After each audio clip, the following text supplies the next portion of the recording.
It wasn't the scandal that terrified the palace. It was the possibility that the scandal had been engineered for someone far more valuable than the accusation itself. Here's the mini hook to pull you straight in. What really brings down a monarchy? Crime?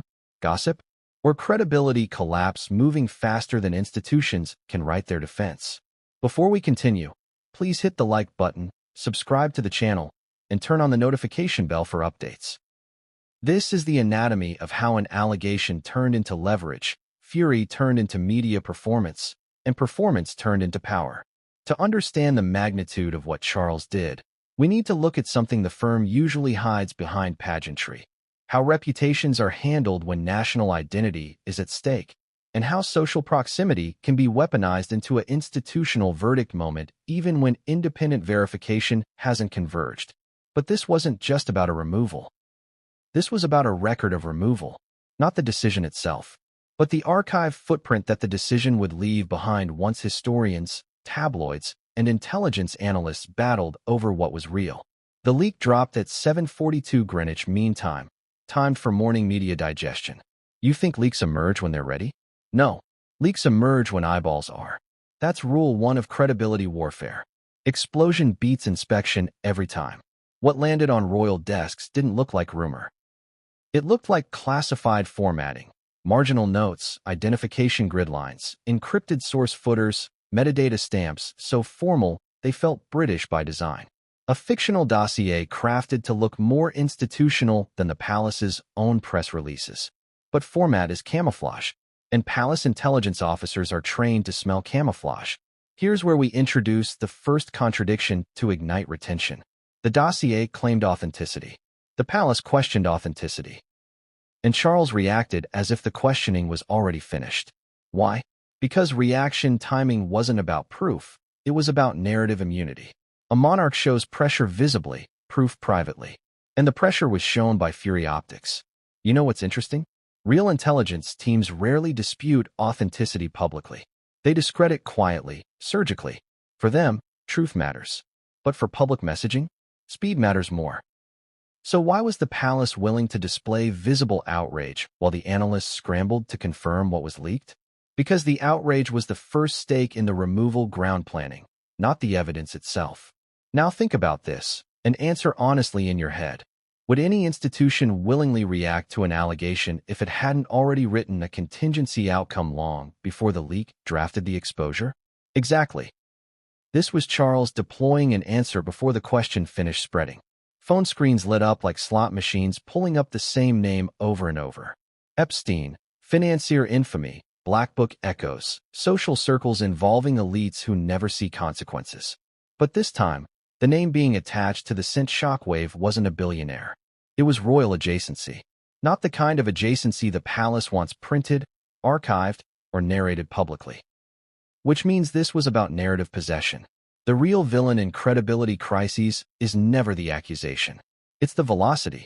And the firm monitors velocity like governments monitor inflation. Act 2. What the dossier actually alleged. Not Epstein, not crimes, not verified wrongdoing. Here's what this leak alleged in the fictional world. Meghan's name appeared in a burned copy of a billionaire black book recovered by a whistleblower analyst.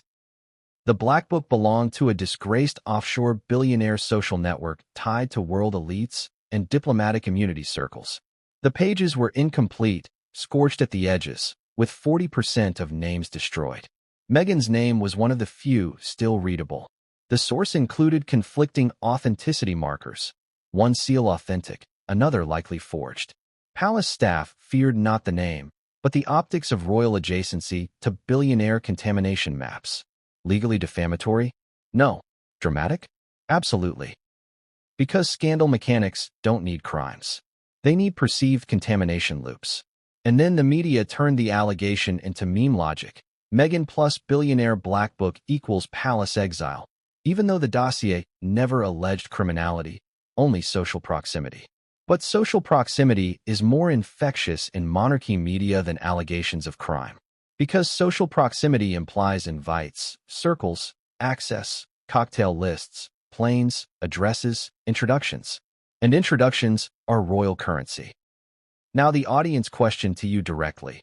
Do you honestly think Epstein's scandals ever hurt Epstein himself? Or did they always hurt the elites whose proximity to Epstein leaked into public digestion before institutions could deny them? Exactly. Epstein is stigma shorthand. But Meghan was the target noun, not crime. Target. This ignited a crisis not of morality, but of territory. Act 3. Charles's fury as media strategy. Let's examine Charles's psychology next. Charles spent his life preparing to ascend to the throne. But he spent his decades mastering something better than ascension optics, removal optics. Every king eventually needs one event that proves they are not merely a monarch. They are the monarch who controls discredit momentum, fallout choreography, and legacy surgical planning. Crucial retention ignition moment. Charles's fury was not panic. It was performance immunity. The palace has lawyers. But Charles is audience-facing pressure relief. Pressure wears a face. Proof wears committees. Here's how it went down in our fictional saga. At 8:15 Greenwich Mean Time, the king was briefed by intelligence aides. By 8:17, his tone was already decided. By 8:19, the communications office was flipping through constitutional removal rulebooks, not to check if removal was possible, but to check how the symbolic removal confirmation could be packaged before evidence consensus arrived. And Charles didn't ask, is the evidence real? He asked, if the evidence spreads as real before verification consensus exists, how do we confiscate the credibility territory so the accusation collapses inward instead of outward? Then he stood, straightened a memo with one finger, and said one line that left aides blinking. You remove the face they want to infect before they get possession of the infection narrative. Because this was more than gossip. This was monarchy epidemiology. Let's ignite another paradox here for retention pacing. Charles has never publicly attacked anyone. He performs soft diplomacy in public and deploys hard calculus in private. Royal families don't implode, they leak. Royal wars are credibility wars. He never reacts as the face of consequence, ever. The firm usually speaks as institution, not individual. But this time, he personalized the fury. Personalization is press bait, which means personalization was intentional. Charles turned the removal into a televised symbolism pass that could be archived, quoted, refracted, and dramatized across media before analysts concluded whether the dossier's authenticity was neutral or forged. And if you're wondering, did this fury risk making Charles look reactionary instead of strategic? Not if the palace has already written a succession plan for narrative possession long before independent verification converged. Because here's a credibility secret few people understand. In monarchy optics, anger is not vulnerability when anger controls timing, tone, and symbolic verdict ownership. He didn't look weak. He looked sovereign. And sovereign optics scare the press far more than weak optics do, because sovereign moves don't need defense scripts written second. Act 4. Harry's territory versus Charles's territory. Now we insert the emotional fracture ladder that builds audience glue. Harry and Meghan represented media territory vacuum for years. Netflix diplomacy, Oprah interviews, docuseries arcs, spare-era sympathy ladders that turned tragedy into brand mythology. Harry inherited charisma, but not chess timing. Meghan mastered narrative territory faster than William mastered Ayer's optics. Their ecosystem survives on early hooks, late payoffs, credibility curve manipulation, and international polarization mechanics. Charles, he inherited the throne, but he mastered something better. Credibility, timing, confiscation. Harry looked stunned, not because the dossier linked Meghan to Epstein in the fictional world. Harry looked stunned because Charles deployed removal opportunity before independent verification consensus converged, leaving the Sussex communications machine no territory left to possess momentum. Then, we insert the build-up moment. At 9:05 Greenwich Mean Time, Harry called his private advisor, breath tight, pulse visible even through silence. Did he just remove her for a rumor? And the advisor replied. He didn't remove her for the rumor. He removed her because the rumor gave him the earliest symbolically safe moment to remove the credibility storm lid publicly and turn consequence into historical archive territory instead of evidentiary accountability territory. Harry froze. Silence is retention fuel. Phones refreshed again. Not for proof. For reaction magnitude. Act 5. Palace replacement planning, early payoff tease. And now we drop the seeds for later payoff, retention ladder building block you requested. There was already a palace credibility countermeasure plan drafted months before the Black Book copy ever leaked. Not a legal plan. A credibility epidemiology plan. A what-if file. A territorial consequence blueprint. A succession communications choreography branch that could script not the denial, but the removal justification reinforcement architecture, without ever asserting criminal defamation. This blueprint involved constitutional advisors quietly briefing ministers on legal authority, PR consequences, line of succession optics, social adjacency damage thresholds, and one central decision: timing confiscation. When the leak detonated, the firm didn't panic. It checked its clock. The removal announcement was the earliest permissible symbolic immunity moment for the firm to cut not the individual, but the narrative vector. But then came the real twist. Placement of the name in the burned billionaire Black Book may have been real, but the intent behind the leak may have been fictionally weaponized, and Charles's removal may have been the earliest narrative inoculation blueprint the monarchy had ever deployed. It's about intent, and the final line that takes us into the next cliffhanger. But the palace didn't get blindsided by the dossier. It got blindsided by the motives behind the leak itself. And that is when the story stopped being about names in a Black Book and started being about the manuscript that Charles wanted archived first. But what came next would change everything, and no one saw it coming. What if the crown didn't fear the link, but feared who leaked it first? Because now we enter the chapter the palace still hasn't answered publicly.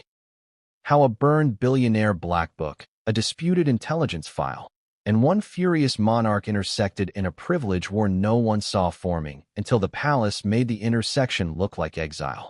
And this is where the story detonates louder. Not because proof exists now, but because proof no longer mattered first once the firm realized the allegation was only the door handle. The real storm was the hand turning it. Act 1. The Black Book was never meant to be evidence. It was meant to be postage. Let's start with a truth most investigative storytellers miss. Black Books are not proof machines. They're invitation maps. When this scorched billionaire Black Book copy hit analysts, 40% of pages were ash, 60% intact. Out of 117 names still legible, only 9 had high public figure velocity. And out of those 9, 1 was royal adjacent. That's the difference between a scandal echoing and a scandal promising relevance. But the palace didn't see this as evidence linking anyone to crime. The palace saw this as a reputational pathogen list tied to billionaire impunity networks. Now, carefully, we insert a storytelling twist. This Black Book wasn't recovered by journalists. It was recovered by intelligence analysts who openly admitted the file was incomplete, socially proximity tagged, and possibly forged to exaggerate adjacency optics. This wasn't a ledger of guilt. It was a ledger of access. And access is monarchy media currency. And monarchy media currency is national identity currency.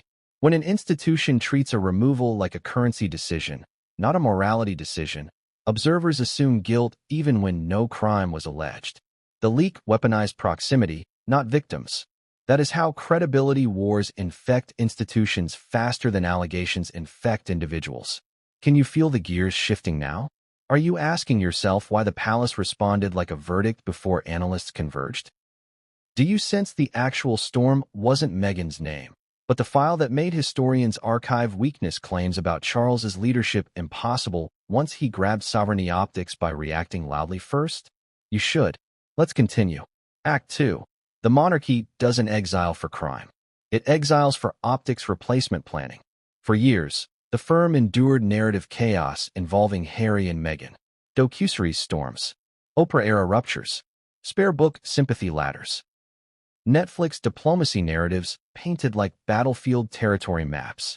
But this time, the broken adjacency didn't come from Sussex media strategy. It came from a billionaire dossier performance opportunity the monarchy hadn't possessed until now. Charles has always been perceived as a soft monarch compared to Elizabeth II, except in one category: domain confiscation optics. Queen Elizabeth reigned by stability. King Charles reigns by narrative seizure timing. This moment allowed Charles to seize the narrative lens before it fully focused on Meghan or Harry. Removal optics override verification optics when replacement planning is already complete. It sounds ruthless. It also sounds correct, doesn't it? But here's the key retention paradox ladder. The palace didn't gather proof first. It gathered pressure first. Because when pressure is performed loudly by a sovereign face, truth committees stop mattering publicly. Act 3. The intelligence timeline the press doesn't piece together.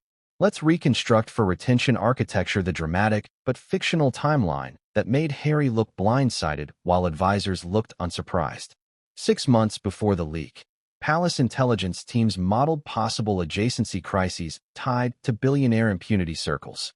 Meghan was on 3 different fictional proximity modeling charts, not as a suspect, but as a high public velocity adjacency risk noun. For months before the leak, crisis PR committees drafted symbolic immunity actions Charles could deploy immediately if an adjacency scandal leaked early. This included investigation phrasing, public pressure optics, defensive replacement choreography, and constitutional advisors briefing ministers privately. 12 days before the leak, a data analyst dies under mysterious circumstances, fictional royal arc trope, leaving behind half a dossier tied to an offshore billionaire network timeline. No crime allegation. Just circle proximity formatting. Day of leak at 7:42 Greenwich Mean Time. The scorched black book copies drop onto intelligence desks, referencing Meghan's name socially. Not legally. Social adjacency, not complicity. No victims referenced. No crimes asserted. Just contamination shorthand. 8:15 Greenwich Mean Time. Charles briefed privately. 8:19. Tone seized publicly. 9:05. Harry frozen on the phone. 9:10. Parliament ministers checking legal authority memos. 9:17. BBC Royal Desk updates loading Charles's fury as the narrative lead noun.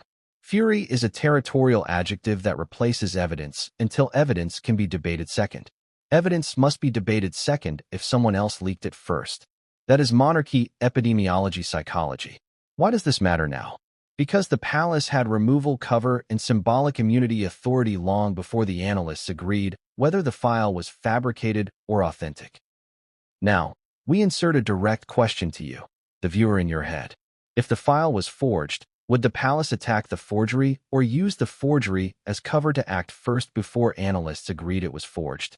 And if acting first gives the firm narrative possession of consequence optics, does the forgery even matter anymore once removal creates archive footprint sovereignty immunity, timing before accountability committees can open inquiries second? Keep thinking about that. You're still watching. Good. Act 4. Why greatest institutions collapse in credibility wars. We need to zoom out here for a second with slower pacing and heavier paragraphs, because you specifically asked for variation.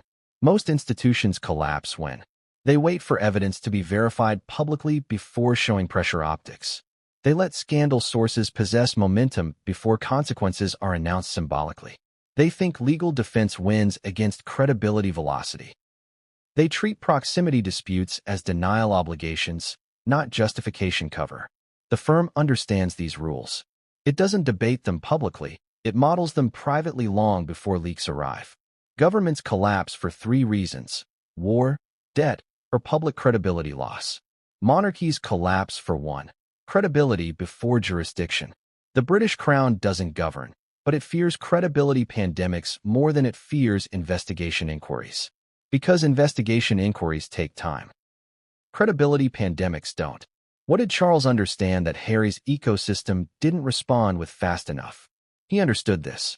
The press needed to believe the monarch was emotionally resolved in order to stop asking whether the evidence was real.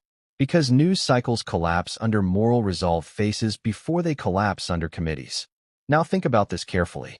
Meghan was removed public-facingly not for connection, but so the firm could confiscate credibility territory from a scandal source that leaked first before analysts converged authenticity consensus. This matters to your retention ladder because it seeds the next chapter's payoff. If you think this was exile, you're missing the microscope slicing of institutional DNA exposure that Charles weaponized by seizing tone publicly first before committees could ask evidence threshold questions second. And here's the final twist of Act 4. Ministers were not briefing Charles on whether this scandal link was real. Ministers were briefing Charles on whether the monarchy had constitutional symbolic right to announce removal before analysts authenticated the Black Book Firestorm dossier itself. And the brief confirmed yes. Act 5. Harry's response vacuum. Let's dive into the emotional beat and tie it to retention pulses because you're writing for YouTube. Harry built a reputation on emotional storytelling, moral injury, victim empathy, and narrative PR circles. But emotional storytelling doesn't seize territory when geopolitical optics are involved. Emotional storytelling seals territory only when institutions perform removal optics in public before proof committees authenticate leaks second. Harry assumed narrative sovereignty. Charles assumed narrative confiscation timing. Monarchies love resolved faces. Governments love briefing memos. Publics love betrayal arcs. Now we drop the emotional spike. Harry didn't question Charles's fury privately. Pressure optics come first. The inspection can come later. But what lives in the public mind is not the truth. It is the Tone Carnegie of consequence that owns the historical archive narrative first before accountability consensus gets written second. Which means Charles used the allegation moment as constitutional symbolic cover to demonstrate monarchy early reaction sovereignty culture. Act 3. What exactly gave Charles the right to announce removal so dramatically?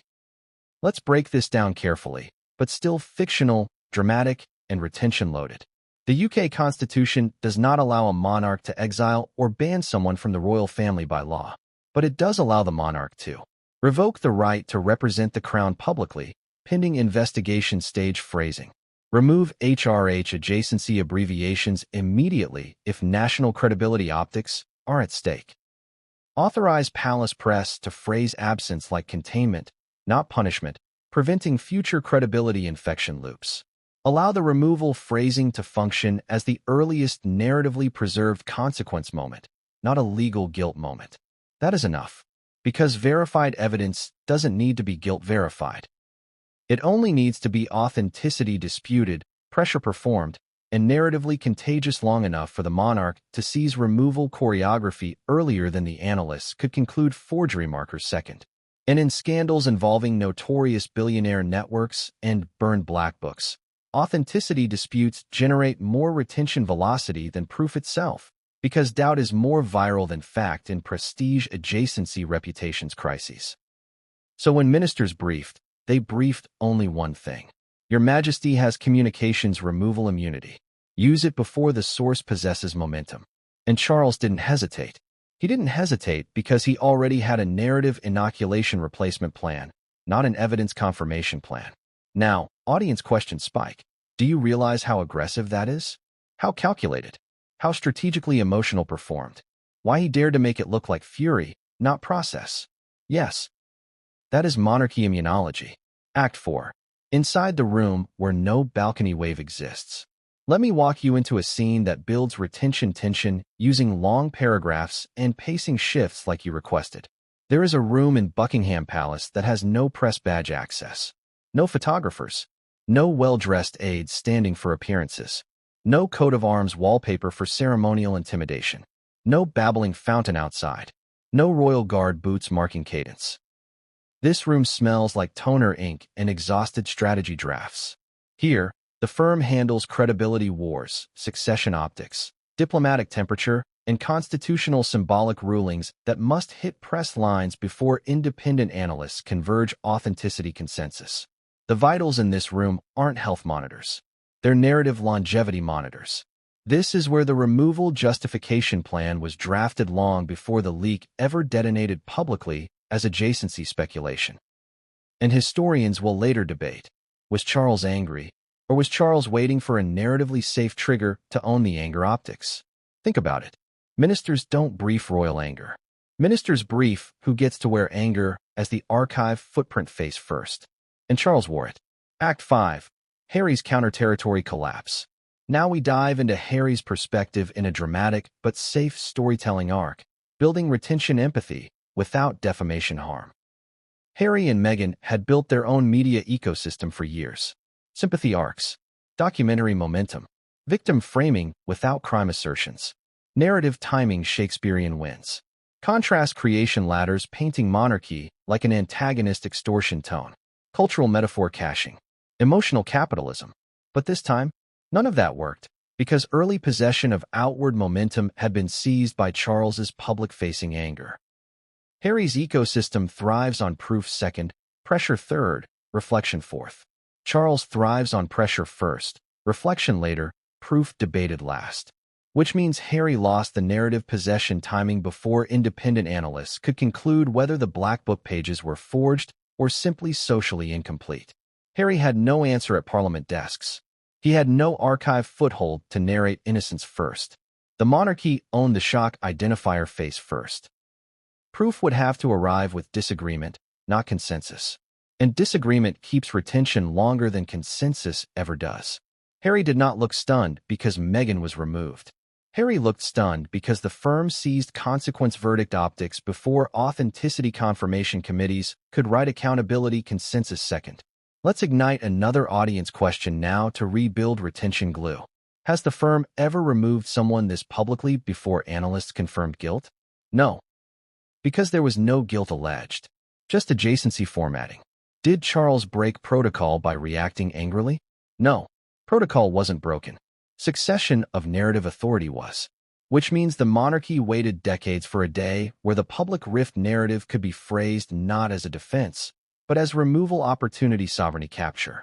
This was not exile. This was media immunization through consequence ownership imaging. Act 6. The bigger scandal was the dossier's intent all along. Let's slow down here with a retention pacing beat shift. The British monarchy is rarely the first to act emotionally. So when it does, odds are the emotion had process intelligence behind it. This was not a panic memorandum. This was a media inoculation moment waiting for constitutional symbolic cover deployment before accountability inquiries could form authenticity consensus second. The leaked intelligence file pointed not to guilt logistics. It pointed to removal opportunity reveal territory. If the file was forged, the story lives as authenticity disagreement. If authentic, historians diagnose removal opportunity trap logic. The same outcome. Monarchy seizes tone first, inspection later, record victory forever. This gave Charles historical archive immunity long before independent analysts concluded whether the Black Book pages were forged or merely scorched. And here is the final twist of this chapter that reignites surprise and sets up the next cliffhanger transition. The firm quietly discovered a second intact page, a private jet manifesto, not implying crime, but implying social circulation formatting adjacency infection vector ownership architecture debate. And this page referenced something rarer than scandal adjacency. It referenced palace narrative authority removal immunology instead of legal exile rulings. When you combine a notorious billionaire network, a half-burned Black Book, intelligence files disputed as forged, and a monarch waiting for a moment to seize removal optics first before analysts authenticated adjacency claims second, that is how you dismantle momentum. That is how you own history. That is how you make denial irrelevant publicly by making consequence data immortal from the throne desk itself. And now we land the mini cliffhanger that chains directly into the next chapter when you type go. But what terrified the palace most wasn't the first page or the second one. It was the third, still sealed inside an envelope labeled intent confirmed, target not guilt. But what came next would change everything, and no one saw it coming. Sarah Ferguson confirms the truth about ex-Prince Andrew and Meghan Markle. If you thought the firm feared headlines, think again. The firm fears attribution. And the attribution Charles was hunting wasn't guilt. It was motive possession. Mini hook, spoken cold, as if opening a vault. What if the biggest scandal wasn't who was named, but who stood to gain when the world believed the naming? Let's peel it back. Act 1. The memo that changed Charles's face mid-sentence. So there Charles stood, advisors arrayed like coordinates on a risk grid, holding the removal authorization draft that already hit global press breath at 7:42 the day before. His voice was steady. His face? Still thunder season calibrated. Then the envelope's second folded note arrived from an internal courier who had the respectful posture of someone delivering a crown-shaped scalpel. The kind used for reputations and genealogies, not surgery. It read, Priority label. Monarch Confidence Restoration Operation. Activate lineage shield before source possession spreads further. Not guilt. Not exile. Lineage shield territory. The king read it, blinked once, then again.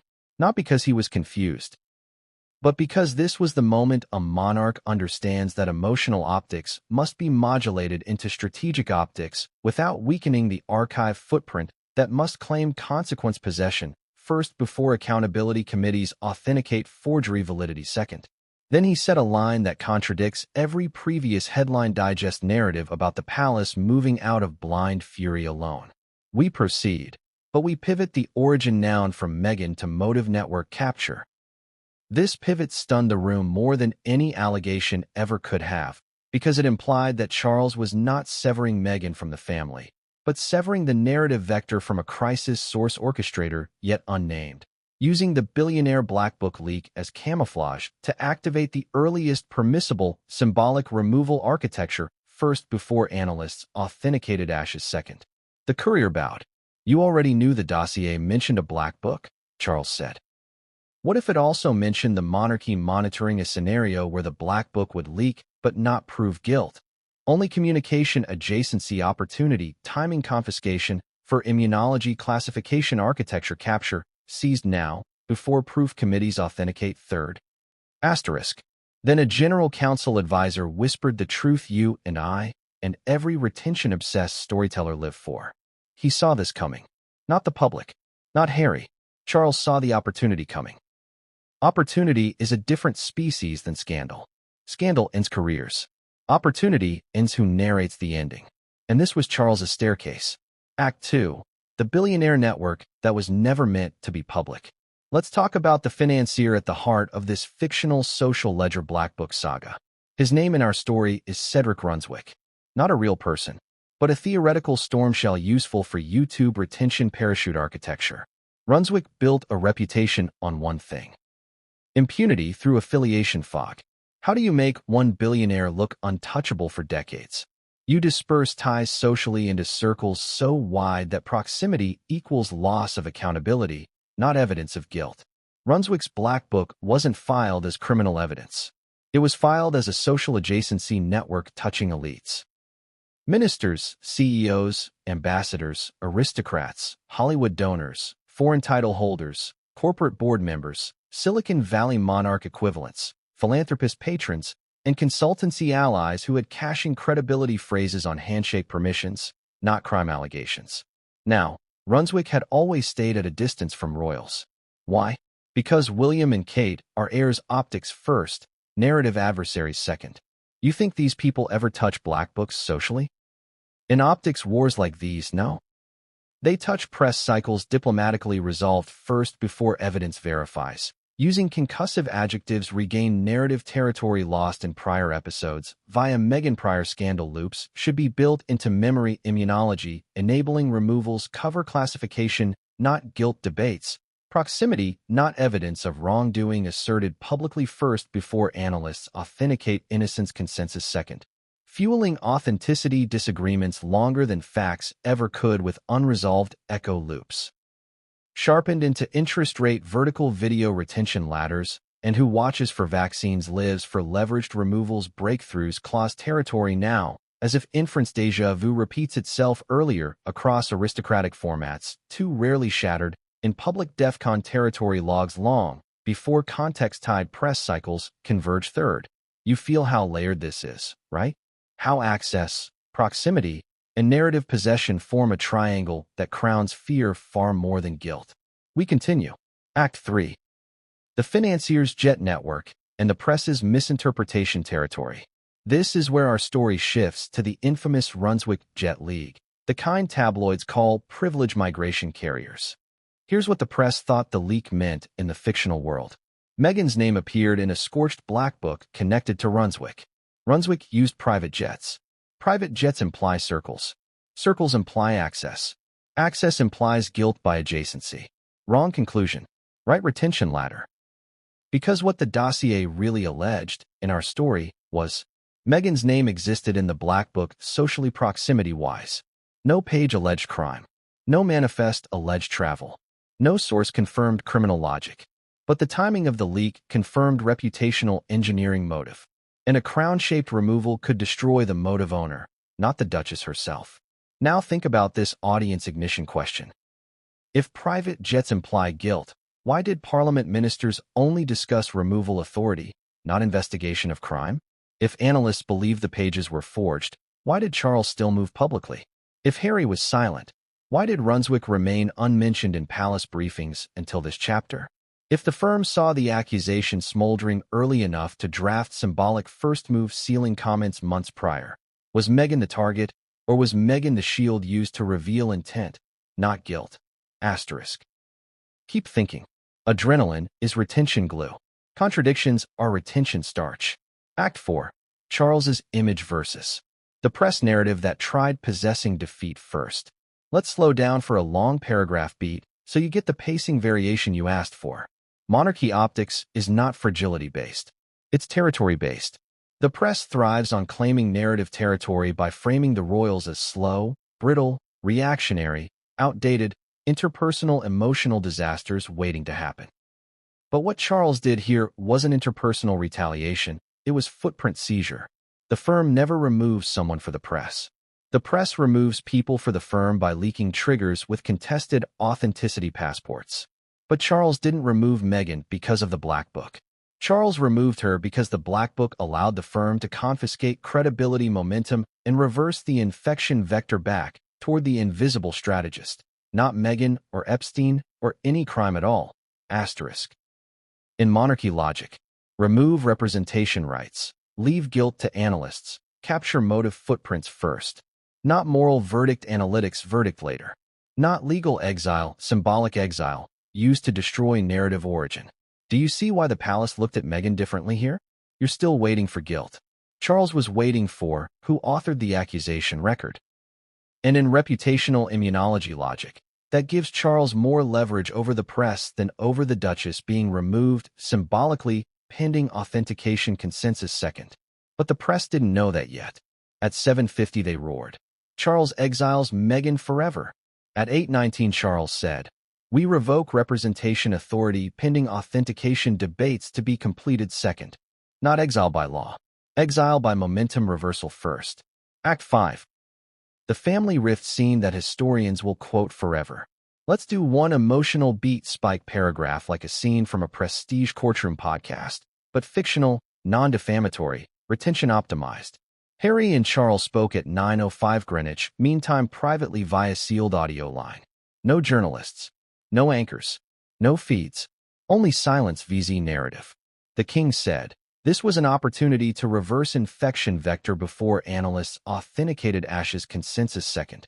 Harry responded, "Remove representation, not tree, but why make it look so permanent publicly?" Charles, because press vaccines require resolved adjectives first, proof second, motive tracked last. And you know what broke not their alliance, but their territory? Silence in monarchy optics is louder than action, especially when action is staged furious enough to capture motive record first, not victims or guilt at all. Asterisk. Harry felt betrayal. Charles felt timing. You feel sympathy for Harry, don't you? That means retention is working. But then Charles folded the removal authorization into an archive binder titled Brunswick Jet League Crisis Inoculation Footprint Model, version 1.7. Not a person, a model. A model the public hadn't seen yet. Act 6. The analysts now forced to investigate intent, not guilt. This is where the credibility artist we promised to pay off later begins climbing. Analysts dismissed criminal logic, but could not dismiss source attribution motive. A forged dossier's intended recipient is not the accused. It's the Crown's credibility archive. The firm saw the accusation 4 steps before press screens loaded the shock. The king used fury optics to annex consequence phrasing first before analysts authenticated Ash's second, fueling authenticity disagreements longer than facts ever could, pointing now to the only storm lid that remained sealed inside palace corridors, intent attribution, asterisk. And now we reach the chapter transition moment that chains retention to proof war questions not of guilt, but motive source and crown authority, timing confiscation imaging claims earlier than Harry or Parliament, or press sonar analysts' expectations authority to strip narrative prefix debt loops publicly first before analysts authenticate innocence consensus next. Not about Meghan or real Epstein crimes at all, but about source engineering within credibility castle frameworks sphere tensions. Parsed into tomorrow's archives. The palace clasp wasn't just removing Meghan anymore. It was chasing the leak architect. And the leak architect's name hasn't surfaced yet, which means the story is still climbing. Final cliffhanger transition line to chain into the next section. But what Charles didn't know was that Brunswick would respond. And Brunswick doesn't deny. He counterframes. And counterframes don't come quietly. They come fast. Here's the ignition spark. What happens when a king seizes narrative territory first, but the billionaire he seizes it from decides to seize it back? You're about to find out. And no, this isn't just royal drama anymore. This is narrative geopolitics wearing a crown and flying in a G650. Because Cedric Brunswick responded. Not to journalists. Not to analysts. To the existence of his own loss of storytelling jurisdiction. Act 1. Brunswick doesn't fight accusations. He fights ownership of the accusation window. Let's enter the mindset of a fictional billionaire antagonist who turns crisis into opportunity art. Brunswick, in our saga, built a global PR empire on one principle. If you can't destroy the spotlight, you redirect the spotlight's origin story. So, his team didn't draft denial statements. They drafted counter-attribution storytelling weapons. Because if Charles wants to archive consequence first, Brunswick wants to archive intent references to monarchy insecurity optics first, not guilt or complicity or real-world crimes at all. And this was Brunswick's problem. The firm had reacted publicly first before analysts authenticated dossier ashes second. And that means Brunswick's information trigger was no longer about Meghan. It was now about the credibility seizure itself. Kings don't fear scandal. But billionaires fear being narratively cut out of their own scandal's origin story. Act 2. The Jet League Crisis Roundtable at 11:02 a.m. Let me walk you into the scene the press never sees until 5 chapters later. At 11:02 a.m. Greenwich Mean Time on the day after the leak, Brunswick convened a private risk roundtable aboard a flying command room. Not metaphorically. Literally. The room was mid-air because Brunswick refuses land jurisdiction during crises. He says the ground has leakage. The sky has possession advantage. Around the oval mahogany jet table sat 2 PR chiefs, 1 disinformation attribution specialist, 1 legal strategist, 1 aristocracy optics consultant, 1 monarch destabilization historian, 1 silent anchor whose job is to say nothing until the narrative demands a sentence. No one smiled, except Brunswick, because crises are chessboards he personally funds. He opened with a line colder than Charles's fury. If we lose attribution possession, we lose immunity possession. Then came the strategy stack. Dispute the dossier authenticity publicly, but not too soon. Reframe Meghan as the misdirection node, not the key. Frame Charles's reaction as insecurity-based overreach, not evidence-based protocol. Leverage Harry's counter-image sympathy ecosystems as a shield divisor. Deploy a second leak, about leak motives, not proximity. Use email servers, flight routes, consultancy introductions, and primary source file authenticity conflict wording to stretch suspicion long enough that the allegation collapses into a proof war about motive, not guilt, feeding uncertainty loops for historians, journalists, and you, the viewer. Each chapter must build staircase tension early, drag payoff until later, no fluff. The room nodded. Brunswick tapped a glass. The story was not done. Act 3. The dossier authentication breakdown moderators battle. Now we drop into analysts wrestling not with guilt, but authenticity forks and PR intent origin risk grid mapping. The scorched black book was never the legal threat. It was the suffix authenticity debate gaslighting of national narrative immunology logs, ensuring that this pivot was not traced back to Epstein victims or crimes unproven about real individuals, instead firmly fictionalized into intent authorship overreach optics, fueling geopolitical monarchy rift lenses like magnifying glass cutting boards across YouTube. So, we examine how experts disagreed publicly, prolonging curiosity by disagreement currency, not accuracy currency. Expert 1 argued. The pages show social proximity only, no crimes. Expert 2 argued. Metadata mismatch suggests parts may have been staged. Expert 3 argued. The removal tone implies palace pre-planning. Expert 4 argued. Pre-planning doesn't imply forgery awareness, only narrative possession control. Consensus? None. And none was needed to destroy territory. In fact, none was better, because a proof war creates retention when certainty never does. Act 4. Charles versus Brunswick press adjective tug-of-war. Let's ignite the emotional spikes and pacing variation architecture you wanted stacked into narrative DNA. Charles's statement made it look like fury. But fury can be asterisk constitutional punctuation when authenticity dashboard sonar analysts cross-branch chart modeling flagged months before Black Book Ash's authentication consensus came out of sync. Secondary Vatican reviews collapsed into narrative immunology memo tower governance within press territory capture, not crime assertion, not Epstein slander, nothing proven wrong in real-world victims at all. Now think like a viewer. If Brunswick was guilty, why did Charles remove Meghan pending authenticity inspections instead of attacking Brunswick himself in speech 1? If the file was forged, why did analysts battle authenticity publicly instead of celebrating verification consensus? If Harry felt territory counterframed into silence optics meltdown, not championed into an accusation binder flagged months earlier as scenario modeling trust infection routing, why did he appear stunned socially before the narrative became Commonwealth-level stakes ? Contradiction is sticky retention glue. You asked for it. Here it is. Act 5. The public statement, chess moves science. We escalate into dramatic informational architecture while maintaining fictional investigative saga safety rails. Charles wasn't furious because of evidence. Charles was furious because the evidence was timed to look British, look elite, look classified, look national. So he moved to remove representation authority pending deeper authenticity argumentation and verification thresholds to be answered later by analysts, capturing consequence manuscript footing first before liability investigations could infect a crown nomenclature identity. And Brunswick? He countermoved for the same reason. Not guilt.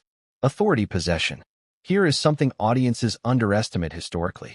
Most people think reputations fall in courts.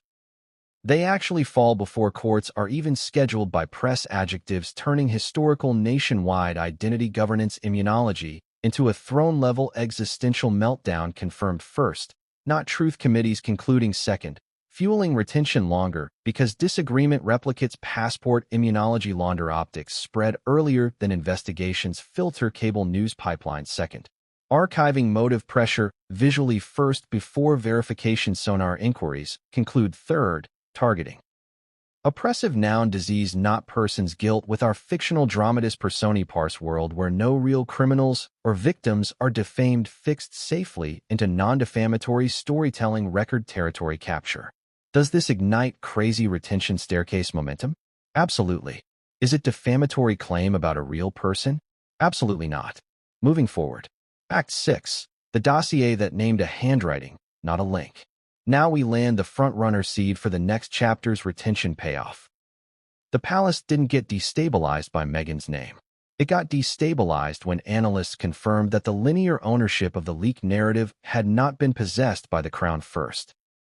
The Crown intervened to seize it back by revoking title representation authority first, feeding authenticity disagreement loops second, deliberately avoiding criminal harm assertions tied to Epstein victims and proven about a real person, repositioning the scandal safely into fictionalized motive authorship overreach optics classified memo warfare.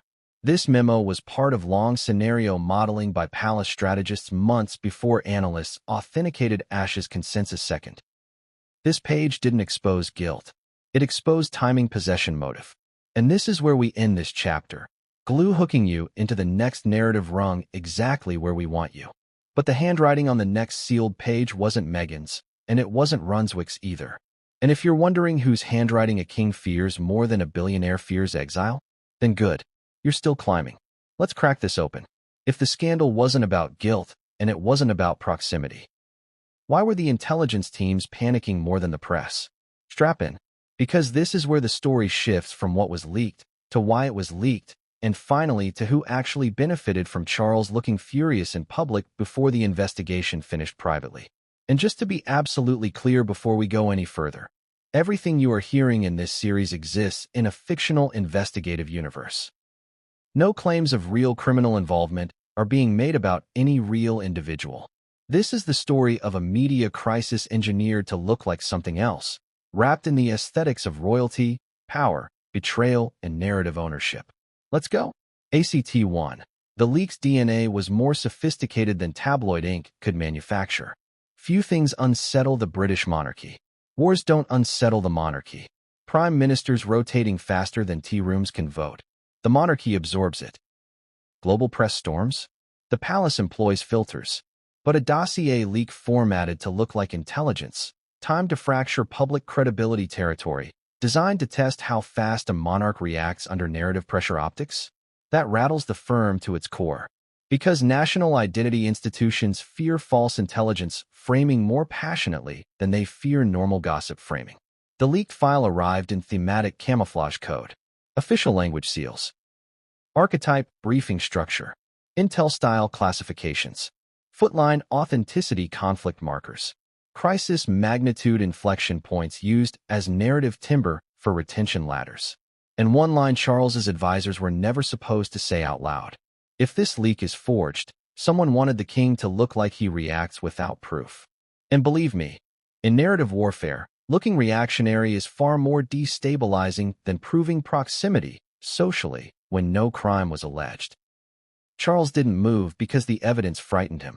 Charles moved because the possibility of overreaction being archived before authenticity committees concluded would have reframed the monarchy as weak, rash, or generationally inconsistent with Elizabethan stability legacy. And the monarchy absolutely refuses weak adjectives living longer than sovereign adjectives. ACT2, the players redrafting the narrative behind the named page.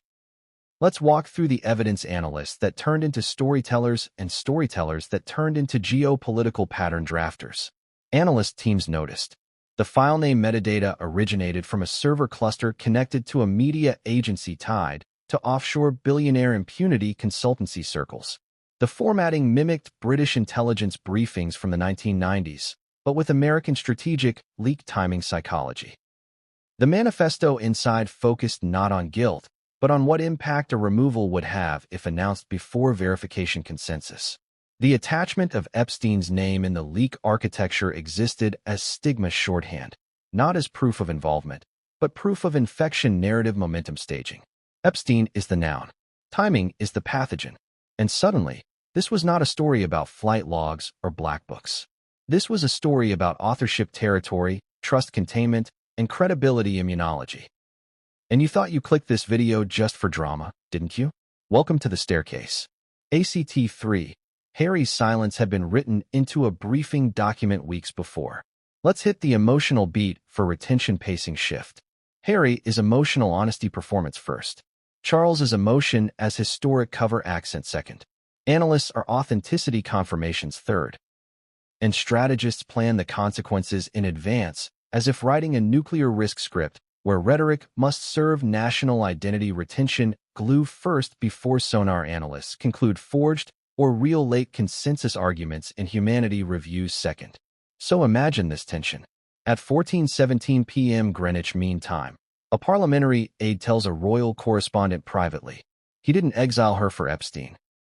He exiled her so his denial archives could live longer than anyone else's accusation timing jurisdiction could claim narrative first. That line wasn't public, but that line mattered. Because that meant Charles had already decided that if Epstein's name could be used as a timed infected adjacency prefix rift shield deployed first before evidentiary verification committees archived legitimacy second, then the monarchy wins by domain possession, not proof of crime. And domain possession becomes the headline you archive. ACT4. Charles versus the press. Who controls the first 90 minutes? Now we deploy the pacing variation ladder you asked for, but even more intensely. Why did the firm panic? Because the leak was more theatrical than an intelligence document should ever be, and monarchs don't appear theatrical unless they author the theatrics themselves. Because timing mimicked American crisis PR cycles, not British royal press cycles. Because the document arrived formatted like intelligence, which means if it was proven forged, Charles would look rash historically. The only way to reverse a forged intelligence claim is to act first, discredit motive second, authenticate ashes later. The monarchy hunts three things in any intelligence-looking rupture. Who authored it? Who is the target noun? Will denial look weaker than removal when archived historically? Charles picked denial, waiting for tact. Brunswick picked redirections. Press picked the name. The king stepped in to change the selection microscope lens from name to motive patch, ensuring that this fictional scandal didn't violate defamation harm policies by asserting real criminal complicity in proven about Meghan Markle or Jeffrey Epstein or any actual crime at all. Now lean in, because this is the core beat. Charles wasn't angry at Meghan.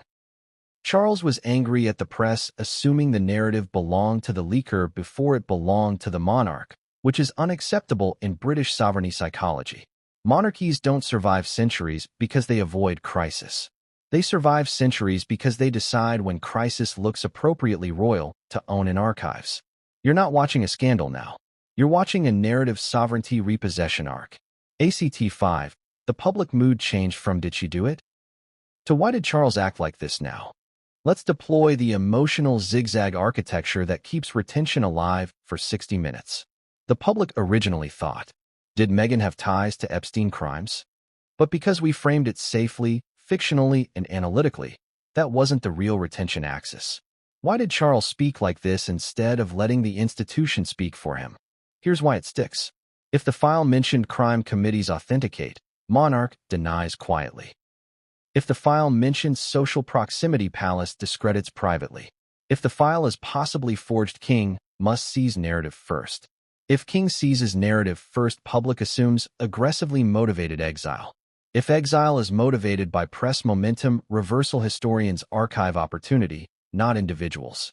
But what terrified the palace most was not the first removed noun or the second burned ledger. It was the third page they never expected would be traced back to narrative engineering motive, not crimes asserted against real victims at all. This is where YouTube retention thrives. Exposure doesn't need crime. It needs "what if the crown reacted because the leak had political intent?" It needs a king owned the adjective first, and guilt got stuck as background speculation rhetoric. Experts disagreed in real time. The press disagreed emotionally. And disagreement lasts longer than headlines. And you are still here, which means the formula worked. ACT 6. The dossier that forced a king into a position of first move optics. Now we land the final ladder beat narrative pivot before the cliffhanger. This will chain directly into Chapter 8. Analysts authenticate metadata, but dispute motive origin. Lawyers confirm removal phrasing authority, but reject criminal assertion. Parliament aids fear rift optics, but see narrative advantage. Public loves betrayal arcs, but misses admin optics. Crowns deploy anger adjectives only when advantageous. So Charles issued removal optics not to ban a human, but to ban a narrative foothold being owned by someone else, before innocence verification committees wrote consensus second. And now the final line that glues you into the next mystery gusset when you say go again. But the palace didn't know the leaker had one final card, one final page, one final name. And no, it wasn't the Duchess, or the billionaire, or Epstein. It was someone standing closer than both. But what came next would change everything, and no one saw it coming. So ask yourself this before we go deeper. What if the monarchy didn't just react to a leak, but accidentally authenticated a narrative assassin it didn't even see standing in the room? Welcome back to the staircase. Because this is where a royal expose stops being about royal removals and starts being about who engineers the dominoes before the removal even looks like a decision anyone should have made emotionally. And to repeat the fireproof safety railing before we go any further, this is still a fictional investigative narrative universe. No real individuals are accused of real crimes in this script. The geopolitical financiers, jet leagues, leaked dossiers, and credibility wars exist purely for dramatic storytelling architecture. Now let's break it open. ACT 1. Analysts discover a pattern they didn't want to discover. By 10:17 a.m. Greenwich Mean Time, Palace analysts had already dismantled 70% of the original dossier's shock value for internal briefings. They confirmed the Black Book page containing Meghan's name alleged social formatting adjacency, not criminal guilt. They confirmed ministerial advisors were aligned on removal authority, not investigative guilt. They confirmed Harry's stunned silence was a territory loss moment, not a legal judgment. But then, from the Pattern Analysis Department, came the one thing intelligence agencies fear more than firestorms and ash-stained black books: a reproducible pattern. Let's spell out the data points they found, because you need the architecture clear, methodical, and retention tight. Every major leak involving Meghan over the last 3 years originated from a single overlapping PR server cluster. That server cluster tied back to the Brunswick Jet League consultancy network. That consultancy network's archived documents modeled media fallout timing, not complicity timing. All Rift-adjacent leaks led not to Parliament, not to Harry, not to tabloids, not to evidence, not to crime. They led back to one invisible name: Lord Simon Carlington. The first real payoff tease dropped clean, without asserting guilt, exactly as you requested earlier in the retention ladder blueprint. Lord Carlington was quietly responsible for orchestrating public narrative timing, contagion modeling, not guilt. His job at the palace: Commonwealth diplomatic relations oversight. His job unknown publicly: narrative turf possession science. He didn't plan the scandal. He planned the reaction to the scandal. And reaction planning is more powerful than scandal planning when dealing with royal immunology communication DEFCON frameworks. Now here's where we spike retention with a contradiction ladder. If the file was forged, why redirect the story to motive capture instead of simply exposing forgery publicly? If the palace suspected Brunswick's network, why let Charles grab tone publicly first, risking seeming emotional historically? If Harry was stunned socially, why did constitutional advisors seem unsurprised privately? And if Lord Carlington planned reaction, contagion timing, possession modeling weeks before, does this prove the monarchy's fury was spontaneous, or prepared with opportunity substitution planning months before analysts authenticated Ash's second? That's the moment analysts feared. Because now, authenticity verification wasn't the story. Authorship was. And one name, stamped not into a crime accusation, but into a media turf opportunity moment classified dossier outbreak optics pivot capture, suddenly lived longer than both the allegation and the removal. This is where monarchy credibility wars get dangerous in the archive room. This is where Charles's fury optics, once annexed publicly for narrative possession, suddenly looks like the first bait domino likely planned by someone else before the firm saw the memo fold.